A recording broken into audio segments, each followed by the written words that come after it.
यीशु के लिए अब मैं जीवित नहीं, वो मुझ में जीवित है।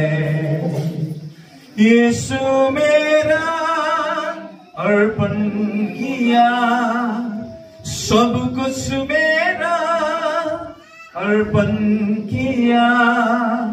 यीशु मेरा अर्पण किया, सब कुछ मेरा अर्पण किया। ग्रहण किया, स्वीकार किया, मन में मेरे घर बनाया। ग्रहण किया, स्वीकार किया, मन में मेरे घर बनाया। फेरि भन्छौँ, ये तन मन धन मेरा मेरे प्रभु यीशु के लिए अब मैं जीवित नहीं, वो मुझ में जीवित है। हालेलुया। ये तन, ये मन, ये धन नि हाम्रो सबै कुरा येशूको हुन्छ अनि येशूको सबै कुरा कसको हुन्छ? हाम्रो हुन्छ। आमेन।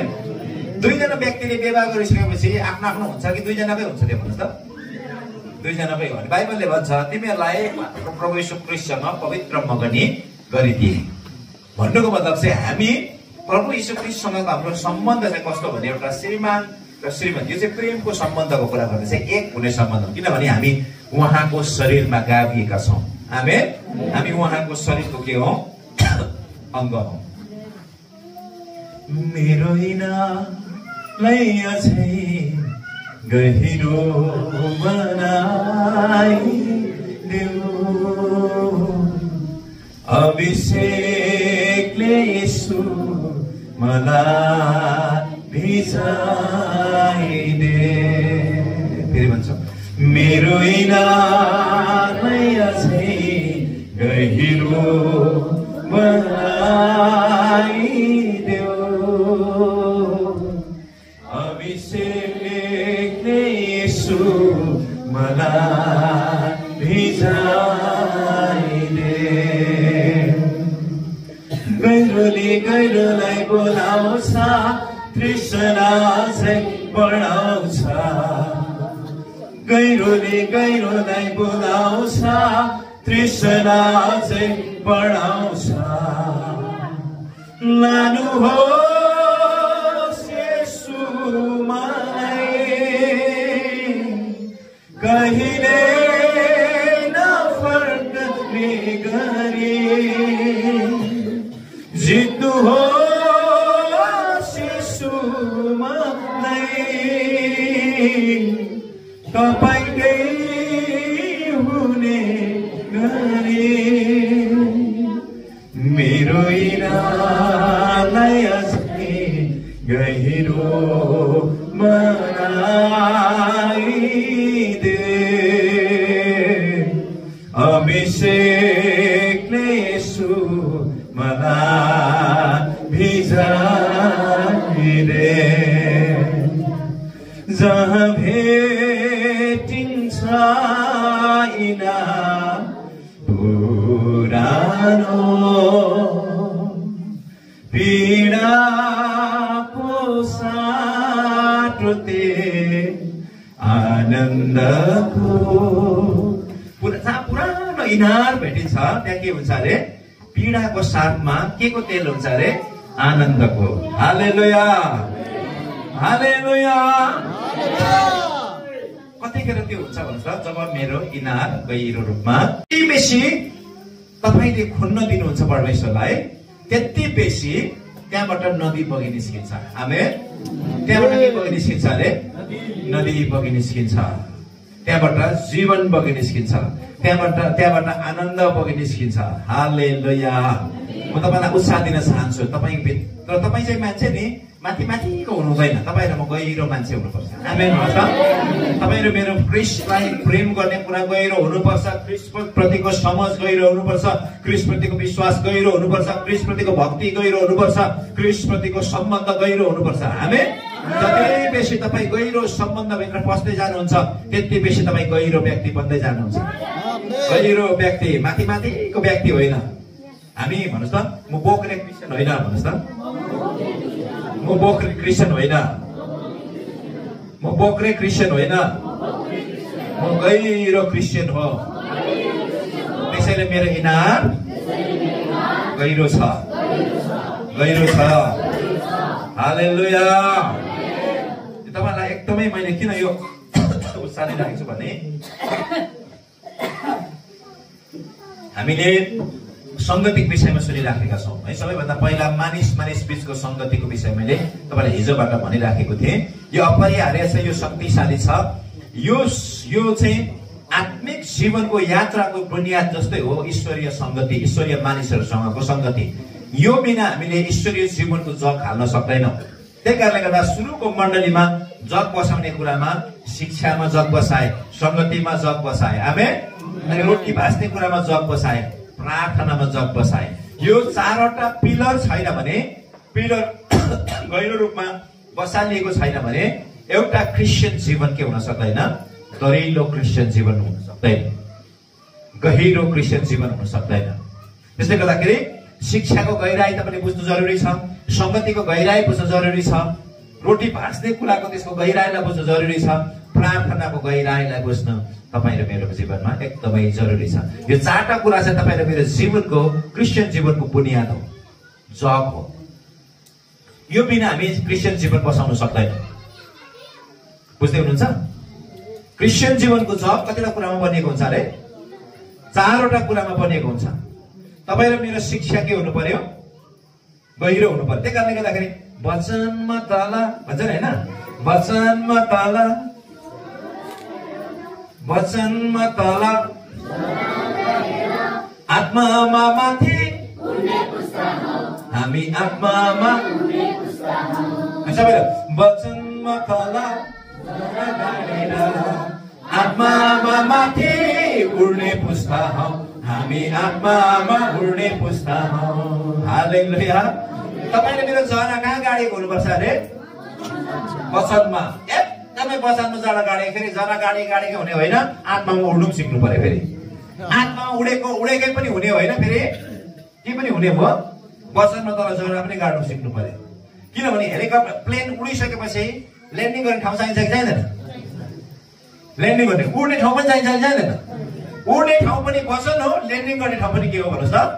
वचन हो। क्रिस्चियन जीवनको उड्ने ठाउँ कहाँबाट हामी उड्छौँ? वचनकै धरातलबाट उड्छौँ। कहाँ झर्छौँ फेरि? वचनमै झर्छौँ। प्लेन उडेर मात्रै हुँदैन, माथि माथि भइरहेछ त, तल झर्नु पर्ने हुन्छ। त्यो चाहिँ के हो? त्यो धरातल हो, त्यो वचन हो। त्यही कारणले गर्दाखेरि राम्ररी सुन्नुहोस् है। वचन सुन्नु, वचन, त्यही कारणले वचन ध्यानसँग सुन्ने मान्छे। कसरी सुन्ने मान्छे अरे? ध्यानसँग सुन्ने मान्छे के हुन्छ? सुखी हुन्छ। के हुन्छ अरे?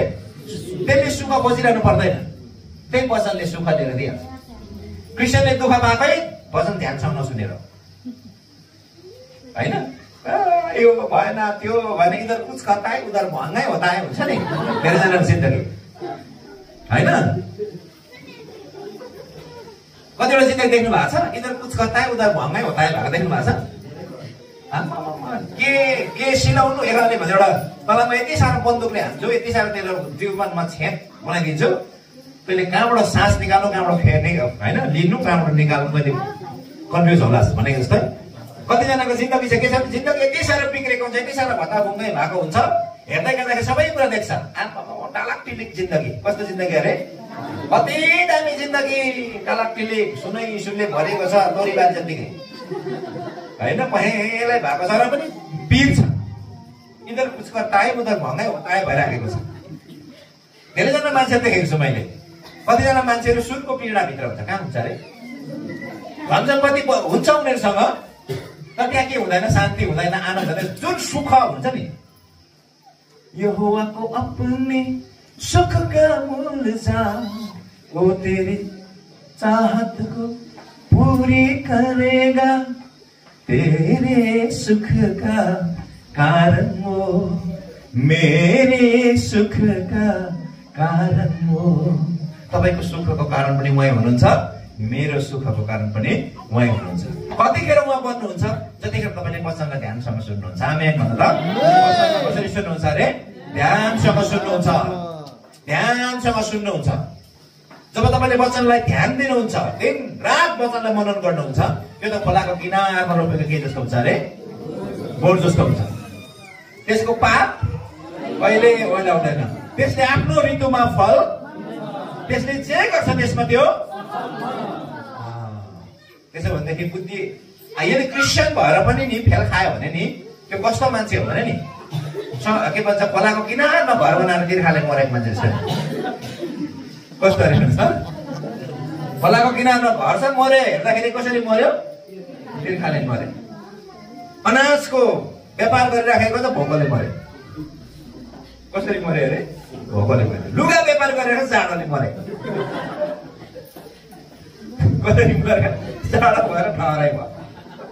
यदि क्रिस्चियन भएर तपाईँ जीवनमा सुखै नपाई मर्नुभयो, क्रिस्चियन नभएर आनन्दै बिना मर्नुभयो, क्रिस्चियन भएर जहिले तैले रोएरै मर्नुभयो भनेदेखि यस्तो मान्छे टिक्नुभयो भने नि हतार हतार लगाएर गाड्नुहोस् मरेपछि।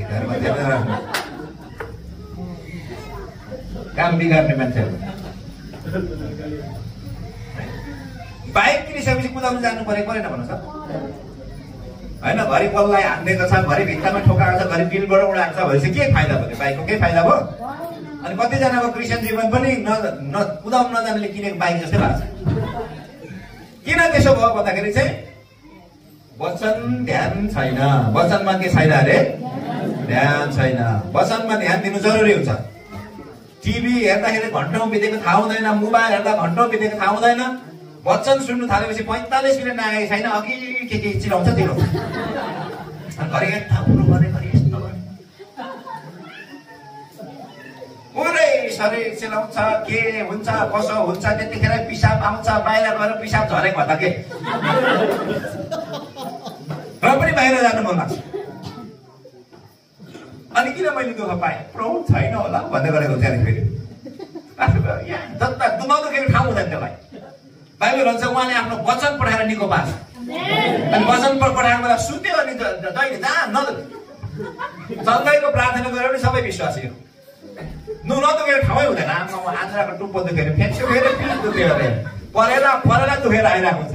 परेलाको पनि नि केस्रा दुखेर नि। किन? उहाँले आफ्नो वचन पठाएर निको पार्नुहुन्छ। अनि वचन पठाएको बेला सुत्यो भएपछि त्यसको परेला नदुखेर के दुख्छ? त्यो सुत्छ तेरो परेलाई माया। तपाईँलाई उत्साह दिन चाहन्छु, विश्वासीले दुःख पायो भने यो परमेश्वरको होइन कुरा, यो शैतानले धेरैपल्ट शैतानले भन्छ। बिचारा मलाई उहिले क्रुसमा झुन्डा टाउको टुक्री चाहिँदैन छ मेरो। शैतानको प्रभुले के गरिसकेको छ? शिर कुचाइसक्नु भएको छ। स्त्रीको सन्तानले तेरो शिर कुचाउनेछ। क्रुसमा यसोको त्यसले खुर्कुचा डसेको छ। टाउकै छैन, पुच्छर मात्रै छ। अहिले साँपको के मात्रै छ अरे? पुच्छर मात्रै फेटाक गर्दैछ। त्यही पुच्छरले हिर्काएर बिमारी बिसन्चो भएको विश्वासीहरू।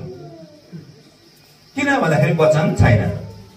वचन हुनु जरुरी छ। आमेन भन्नुहोस् त। हालेलुया, हालेलुया। मारेको कुखुरा भाले जस्तो के गाँडमा केही हुँदैन। बिहानै कुखुरा भाले मार्नु भने गाँडमा केही हुन्छ? केही हुँदैन। त्यस्तै विश्वास खोज्यो भने वचनै हुँदैन। अस्तिको हप्ता के सुनेको थियो वचन भन्यो भने साथीको पिला चिमुटेर रात्दै बनाउँछ। के सुन्यो के भन भनेको नि के सुन छ? हिँड्दैछ पाइला भेट्दैछ, हिँड्दैछ के हुँदैछ अरे? किन भन्दा वचन ध्यानसँग सुनेको छैन। एउटा वक्ता बोल्दै थियो अरे, वचन बोल्दै थिए, बोल्दा मैले एकछिन साइलेन्ट बसेको थिएँ। एकजना आमाले थाल्यो अरे, अघि निदाइ होरी घर पुगेछ, कुखुरा बोलाउँदै गरे। सपनामै क्या यो छ हाल खबर। तपाईँलाई उत्साह दिन चाहन्छु। वचन त सुरु भयो कि मान्छेको के छ अन्तिम, सुरुदेखि अन्तिमसम्म। किन भन्दाखेरि यहाँ शान्ति हुन्छ अरे चर्चमा, त्यसले गर्दा निदा परे। यो खालको शान्तिबाट तपाईँ बाहिर नस्किनु होला। आमेन, हालेलुया। साथी तपाईँ निदाउनु सक्नुहुन्छ तर निदाउनुहोस्, तपाईँ निदाउनुहोस्, केही छैन। तर छेउको साथी निदायो भने चाहिँ तपाईँको हुन्छ कुरा। आफू निदाउनु पाउनुहुन्छ, छेउको साथी निदाउनु पाएन दिइहाल्ने वचनमा तल भन्नु। हालेलुया, हालेलुया। कसरी त्यो सिक्वेन्सै बिना पनि तपाईँले हालेलुया भनिदिनुहोस्। छेउको साथी निदाउनु खोज्यो भने छेउको घुसी मान्नुहोस्। हालेलुया। सुन्नुहोस्, यहाँ अब हामी परमेश्वरको वचनतर्फ हामी जाँदैछौँ।